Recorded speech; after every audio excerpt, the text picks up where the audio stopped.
నేనేమంటున్నా, వీళ్ళు వీళ్ళు చేసే దాంట్లో చిత్తశుద్ధి ఉన్నదా అనే క్వశ్చన్ నన్ను అడిగితే, దాదాపు ఈ బిల్లు రాష్ట్ర అసెంబ్లీలో పెట్టి రాష్ట్రపతి వరకు వెళ్ళింది. అది మంచి ఆలోచన చేశారు. పెట్టి ఎన్ని రోజులు అవుతుంది, రాష్ట్రపతి టేబుల్ మీదకి పోయి ఎన్ని రోజులు అవుతుంది, దాదాపు 3 నెలలు అవుతుంది. 3 నెలల నుంచి మీరు చేసిన పోరాటం ఏంటో దయచేసి చెప్పాలి. ఏదన్నా ఒక డెలిగేషన్ తీసుకెళ్ళి ఢిల్లీకి తీసుకెళ్లే ప్రయత్నం చేశారా? అక్కడేమైనా ఆందోళన చేసే ప్రయత్నం చేశారా? ఆయన ఎవరు, బీసీ సంక్షేమ సంఘం జాజుల ఆధ్వర్యంలో ఒక ధర్నా జరిగింది. ఆ ధర్నాని ఆ సమావేశంలో ముఖ్యమంత్రి వేదికను పంచుకొని మాట్లాడిండు తప్పితే మీరు దీని మీద ఏమైనా కార్యాచరణ రూపొందించారా? ఇప్పుడు ఆల్ ఆఫ్ సడన్గా ఢిల్లీకి పోవాలంటున్నారు. ఢిల్లీకి పోవాలంటున్నారు. ఎందుకు? సెప్టెంబర్ 30 లోపు ఎలక్షన్స్ పెట్టాలని హైకోర్టు ఆర్డర్ ఉంది.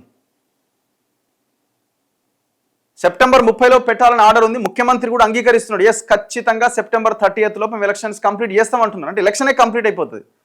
సెప్టెంబర్ 30 లోపు ఎలక్షన్ కంప్లీట్ కావాలంటే ఇప్పుడు ఆగస్టులో నోటిఫికేషన్ రావాలా?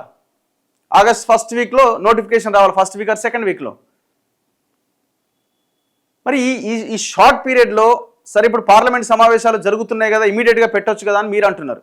నేను అందుకే అడుగుతున్నా, ఇప్పుడు పార్లమెంట్ సమావేశాలు జరిగే కంటే ముందే బీజేపీ మీద ఒత్తిడి తీసుకొచ్చి పెడితే అయిపోతుందనే ఆలోచన వాళ్ళకి కలిగించి, ఒకవేళ ఇక్కడ పెట్టకపోతే రాష్ట్రంలో బీజేపీకి పుట్టగతులు ఉండవనే లాగా మీరు పోరాటం చేసి ఉంటే ఈక్వేషన్ వేరే ఉండేదేమో.